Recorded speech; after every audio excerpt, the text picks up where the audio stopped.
아, 당신이군요. 방금은 실례했습니다. 현재 안면인식 연습 중입니다. 너무 많은 얼굴을 인식하느라 저는 놓치신 건가 봐요. 그럴 리가요. 아마 머릿속에 위협적이지 않음으로 입력되어 있어서 그런 걸 거예요. 저는 북적이는 거리에서 한눈에 일반인과 수상한 사람을 구분할 수 있어야 합니다. 경호원으로서 환경의 상세 정보를 파악하는 건 중요하죠. 루미나 광장 쪽의 상황은 특히나 유의해야 해요. 아스트라는 직업상 그래비티 시네마에 자주 오니까요. 그럼 돌발 상황에서도 빠르게 위협을 차단할 수 있죠. 사람들을 몽땅 외워야 한다니 고생이 많으시네요. 아닙니다. 나름 재밌거든요. 예로 저 서류 가방을 들고 있는 직장인을 보세요. 아까부터 계속 같은 장소를 빙빙 돌고 있어요. 아마 추가 근무를 너무 많이 한 탓에 정신을 놓은 것이겠죠. 당신과 함께 퀴즈라도 주고받으면 더욱 재미있어질지도 모르겠군요. 제가 루미나 광장이 얼마나 빠삭한데요. 진짜 아무 문제만 해도 괜찮으시겠어요? 잠시만요. 상당히 자신만만하시군요. 그럼 제가 먼저 루미나 광장에 대해 얼마나 알고 계신지 시험해본 다음 도전을 시작하겠습니다. 혹시라도 점장님께서 답을 모르시면 게임이 성립이 안 될 테니까요. 먼저 제 질문에 답해주세요. 공동조사 길드 HIA의 안내 데스크에 있는 빨간 머리 안내원의 이름은 뭐죠? 이 정도 문제에 쓰러질 제가 아니죠. 라일라 씨예요. 제 기억이 맞다면 빨간 머리 안내원의 이름은 베르타일 텐데요.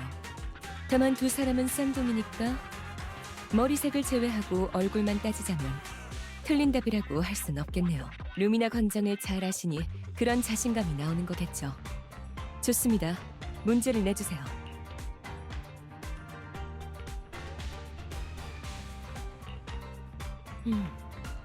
문제들이 너무 쉬운 것 같군요.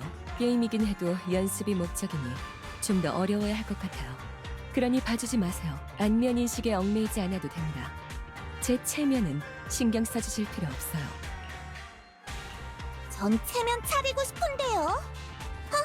필살기를 꺼낼 시간이군요. 자, 그럼 문제 나갑니다. 체구가 작고 절대 얼굴을 보여주지 않으며 그리고 항상 이곳에 있어요. 누굴까요? 좋은 질문이네요.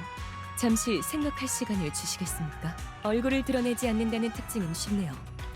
루미나 광장에는 신비로운 두 유명인사가 계시니까요. 산지 스튜디오의 세율 씨와 치안국의 냥냥이 치안관이요. 두 분 다 머리에 무언가를 쓰고 대중을 상대하죠. 다만 두 분은 키가 크다고 할 수는 없지만 결코 작지는 않죠. 제가 졌습니다. 정답을 말씀해 주세요. 정답은 바로 통의 현자라 불리는 사람입니다. 네? 쓰레기통 안에 사람이 있다고요? 전혀 몰랐네요. 루미나 광장에 제가 모르는 비밀은 없을 거라 생각했습니다.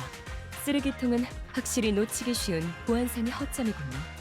만약 알려주시지 않았더라면 높은 확률로 놓쳤을 거예요. 다음에 기회가 된다면 그 현자분을 찾아가 봐야겠군요.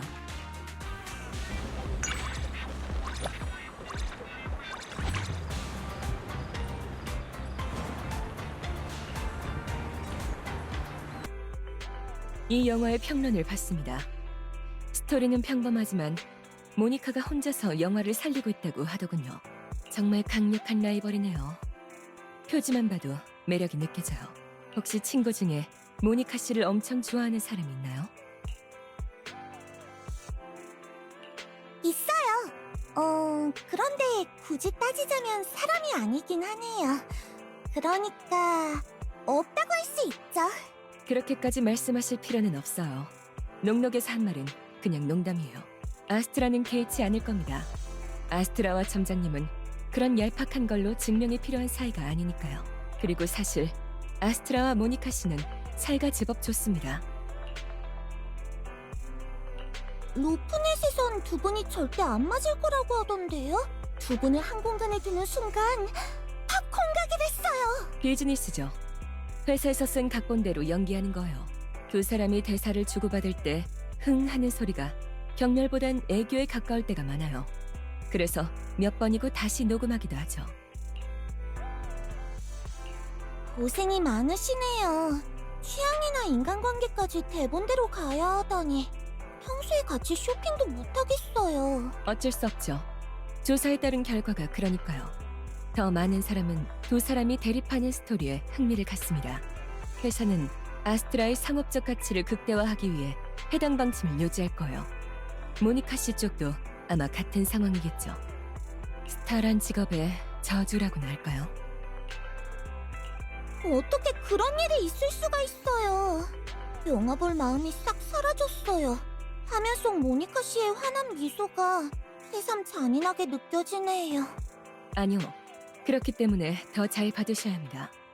모니카 씨는 모두에게 영화 속에 나오는 자신을 보여주기 위해 이런저런 부조리를 받아들인 거니까요. 두 사람에게는 각자의 성역이 있어요. 모니카 씨에게는 영화가, 그리고 아스트라에게는 음악이 바로 그것이에요. 그러니 모니카 씨의 미소를 열심히 감상해주세요.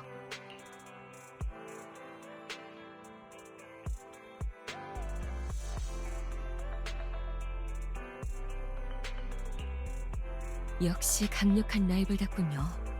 아스트라를 위해 더 많은 영화 관련 업무를 잡아야겠어요.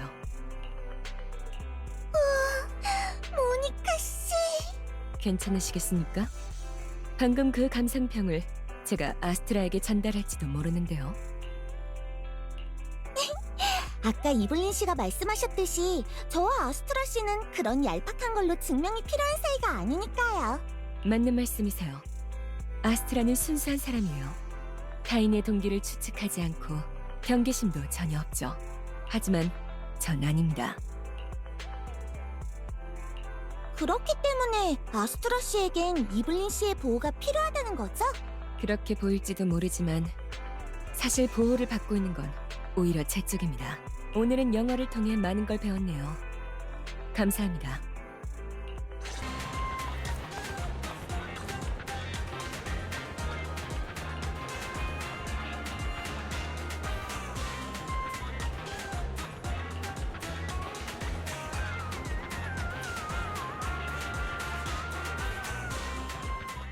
이런 색깔이라니. 이블린 씨, 괜찮으세요? 손에 드신 그거 그냥 빈 종이 아닌가요? 왜 그렇게 불안해하세요? 이건 평범한 종이가 아닙니다. 일종의 경고죠. 이 종이의 초록색은 셸레 그린이에요. 이 색을 보냈다는 건 상대방이 제가 단순한 경호원이 아니었다는 걸 알고 있다는 의미죠. 셸레 그린이 뭐예요? 독성이 있는 물감이에요. 질문은 그게 다인가요? 제 과거가 무엇을 의미하는지 궁금하진 않으세요? 이블린 씨가 과거에 어떤 일을 겪으셨는지는 모르겠지만 사람에겐 각자 건드리고 싶지 않은 과거가 있잖아요. 그렇다는 건 당신에게도 비슷한 경험이 있나 보군요. 그것도 그렇네요. 남매가 이렇게 젊은 나이에 최고의 로프꾼이 된 데에는 분명 특별한 이유가 있겠죠. 여기까지 오는 길이 분명 쉽지 않았을 거라 생각해요. 아직은 준비가 되지 않았지만 언젠가는 당신에게 모든 걸 말씀드리겠습니다. 그때도 지금처럼 변함없이 저를 봐주셨으면 좋겠네요. 이미 늦었거든요. 이블린 씨가 바로 세계 종말의 흑막이었군요. 나이는 수만 살 정도 되셨겠네요. 불로불사의 기술이 존재하다니. 그럼 저도 악당 편에 붙을래요. 진짜 악당은 이렇게 마음대로 구는 걸 받아주지 않을 거예요. 그건 그렇고 배우에서 세상을 조종하는 어둠의 여왕 같은 걸 말씀하시는 건가요? 어둠 속에 숨어있는 녀석들을 하나하나 찾아내서 채찍으로 고통을 사긴다라. 나쁘지 않네요. 어둠의 여왕이라니까요. 어둠 여왕이 왜 어둠 속에 숨은 놈들을 채찍질해요? 보세요. 결국 정의로운 결말로 끝났잖아요. 역시 이블린 씨는 나쁜 사람이 아니라니까요. 그렇네요. 말하다 보니 컨셉이 붕괴됐군요. 제가 변한 걸까요? 아니면 처음부터 저는 이런 사람이었던 걸까요? 아무튼 말씀하시고자 하는 바는 이해했습니다. 전 더 이상 과거의 제가 아니에요. 새로운 목표, 새로운 삶, 그리고 지키고 싶은 사람이 생겼죠. 이 편지의 의도가 절 테스트하기 위함인지 또는 일종의 경고인지는 상관없습니다. 편지를 보낸 이는 그저 제가 흔들리는 모습을 보고 싶었을 테죠. 상대의 뜻대로 되게 두지 않을 겁니다. 이 일은 어떻게 처리하실 거예요? 조사해 볼 건가요? 조사는 해볼 예정입니다만 너무 신경 쓰지 않으셔도 됩니다. 과거의 일일 뿐이니까요. 만약 과거가 되살아난다고 해도 전 쉽게 물러나지 않을 거예요. 당신이 진심으로 제 편에 붙은 이상 믿음을 저버릴 순 없죠. 과거의 그림자들이 만약 다시 손을 뻗친다면 전 제 손으로 직접 놈들을 빗속에 묻을 겁니다. 제게 엉겨붙은 그림자뿐만 아니라 당신의 그림자도